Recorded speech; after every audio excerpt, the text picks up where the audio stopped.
Hello, this is Todd Luck, and this is a review of Jungle Tales of Tarzan from Dark Horse Comics. This was published in 2015, and as of right now, I believe this is probably the last Dark Horse comic that I have not reviewed. So Jungle Tales of Tarzan is, of course, a novel by Edgar Burroughs, and it's actually one of the most adapted novels that he's ever done. It has so many adaptations in comic book form, and I will be going over all the ones that I'm aware of at the end. So what is Jungle Tales and why is it so adapted? So Jungle Tales is a story where Burroughs goes back to tell tales of Tarzan when he was in his late teens. This is halfway through Tarzan the Apes. He has already lost his ape mother Kala and begun his antagonistic relationship with the cannibal tribe of Mbanga. And this is before he meets Jane. This is sometimes considered a series of short stories, and while the chapters are more self-contained than a regular Burroughs novel, this is definitely one continuous story told about a period in Tarzan's life, and it's actually more focused than your average Burroughs novel because Tarzan is the main character in all of these chapters, and this book does have a set cast and villains that reoccur and themes that go between the different chapters, and it is a lot better to read the chapters in order altogether. And this is a different Tarzan than we're used to, right? He's young, he's just lost his mother, and he's trying to figure out the world without any guidance. And of course, he's going to make mistakes, and he's going to do some things that are just downright wrong. And I think it's the self-contained nature of the chapters, the connection to Tarzan of the Apes, and that different look at Tarzan as a character that makes this such an intriguing novel for comic creators to adapt. In fact, it's so adapted that there was another adaptation that was going on at the exact same time that this came out. And that was in the online comic strip on edgariceburroughs.com that was adapting Tarzan of the Apes by Roy Thomas and Pablo Marcos. And so when they got halfway through that novel, they did an adaptation of Jungle Tales, and they adapted Jungle Tales in its entirety. That version is much closer to the source material, so when I talk about what's in the novel, I'll be using those comic strips as an example. Now, Dark Horse Comics did begin a collection of the online strips. This is Tarzan of the Apes, maybe Tarzan of the Apes by Roy Thomas when you look it up. But this is volume 1, and it contains some of the Jungle Tales strips, the beginning of them. Unfortunately, the second volume has never come out, and that would contain the rest of the Jungle Tales adaptation. And so as of right now, this is the only way to get all of them in comic book form in print. Another unique aspect of this is that each of the chapters is done by a different artist, and this is showcased on the back as they go down which artist does what chapter. And so taking a look at the cover real quick, it's a nice cover. It's painted, and it's attempting to do this iconic image of Tarzan, and I think it pretty much succeeds. At first, I thought it was a little too dark. I mean, it comes off a little darker in person than I'm seeing it on screen here, but it's really grown on me over time, and I think this is a very nice shot of Tarzan. And so now we're going to go over what artist is doing each chapter, and I want to apologize in advance because I am sure I'm going to mispronounce some artist names. Even when I look up pronunciation guides, there is many ways to pronounce every word that can be spoken by a human being. It varies between nations and between regions. And so I just apologize in advance if I mess up anyone's name. So most of these artists are from the comic strips on edgariceburroughs.com. And so the first chapter is drawn by Diana Leto, who drew the Cave Girl strip, and it's Tarzan's first love. And this introduces the supporting cast for this novel, and that includes Tika, who is Tarzan's first love, or first crush, I should say. She's an ape. It also introduces Tog, who is Tarzan's best friend in this novel, but in this first chapter, he's in love with Tika too, so there is some conflict between the two. And so the second chapter is the capture of Tarzan, in which Tarzan gets caught while trying to save Tantor from the tribe of Mbanga. And this is drawn by Pablo Marcos, who actually adapted this story in the online strips. And he is, of course, the artist of the Tarzan of the Apes strip. And by the way, there is an unfortunate mistake in the story where they accidentally repeated a word balloon twice in the same panel. Maybe that could be corrected on a future printing. And next chapter is The Fight for the Balu, in which Tarzan fights to defend Tika's Balu, her little baby. So this is drawn by comic book artist Lowell Isaac, and I think this may be his only Burroughs-related work that I could find. The next chapter is The God of Tarzan, with art by Will Manoa, who worked on the Jungle Girl strip. In this story, Tarzan tries to figure out the nature of God, which includes confronting this cool-looking witch doctor in the tribe of Mbanga. And then there's Tarzan and the Native Boy, with artwork by Nick Polico, who draws War Chief, and here he is channeling his inner Russ Manning. So in this story, Tarzan is curious about the relationship Tika has with her baby, her Balu, and so he decides to kidnap a boy from the tribe of Mbanga and try to force him to be his son. Needless to say, Tarzan will figure out that this was wrong by the end of the story, and it also introduces the evil witch doctor Bukawai. And just for fun, here's a great splash page of Tarzan fighting a lion from that story. The next chapter is called The Witch Doctor Seeks Vengeance, in which Bukawai tries to get back at the little boy's mother. And so this is drawn by Steve Gordon, and he is the artist on the Eternal Savage strip.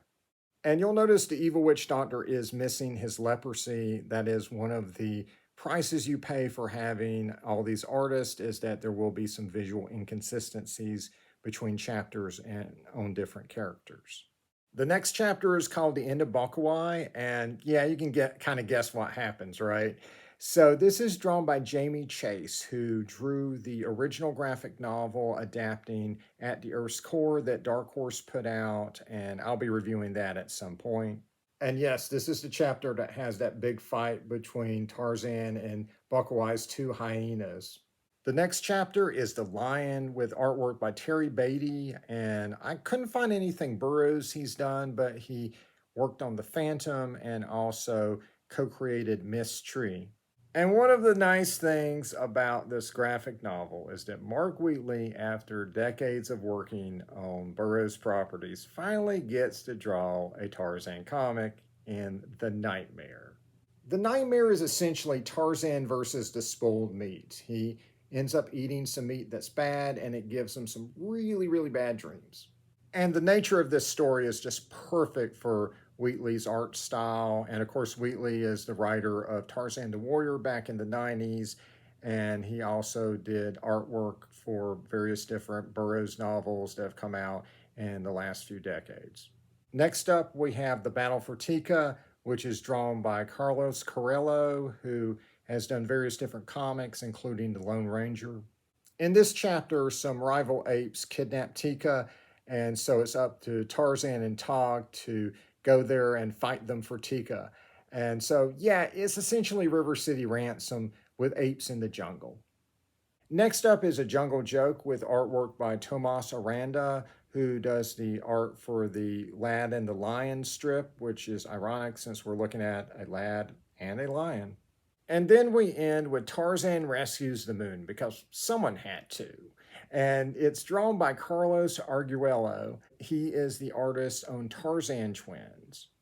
And so that's all 12 chapters, but then they also have some random artwork like this painting by Thomas Yates. So this is written by Martin Powell, who writes most of the online comic strips on EdgarRiceBurroughs.com. And when he adapts Burroughs, he oftentimes makes changes, but I think for the most part, they tend to be for the better. And so here it's a little bit mixed.